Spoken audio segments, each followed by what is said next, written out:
ఇప్పుడు మీరు చూస్తున్న పార్కు నటేషన్ పార్కు. ఇది చెన్నై మహానగరంలో త్యాగరాయ నగర్ అంటే టీ నగర్ అనే ప్రాంతంలో ఉందన్నమాట. ఇది నటేషన్ గారి విగ్రహం.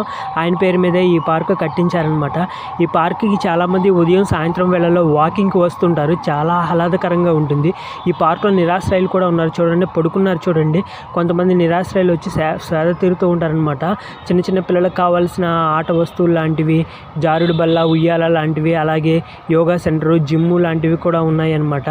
8 పాత్ వే అని కూడా ఉంటుంది. చిన్నపిల్లల స్కేటింగ్ ఆడుకునేది కూడా ఉందన్నమాట. ఒకప్పుడు ఈ పార్కు ఉదయం నుంచి సాయంత్రం వరకు 14 గంటలు తెరిచేవారు. కానీ ఈ 14 గంటలు చాలామంది నిరాశ్రయులు ఏ పని చేయకుండా ఇక్కడికి వచ్చేసి ఇక్కడే బీడీలు తాగుతూ, గంజా తాగుతూ అపరిశుభ్రం చేస్తున్నారని ఉదయం సాయంత్రం వేళల్లోనే ఇప్పుడు తెరుస్తున్నారనమాట. ఈ పార్కుకి ఎదురుగా ఒక ప్లే గ్రౌండ్ ఉంది, ఆట మైదానం అనమాట. బాస్కెట్బాల్ కోర్టు చూడండి. జిల్లా స్థాయి పోటీలు ఇక్కడ జరుగుతూ ఉంటాయి అన్నమాట.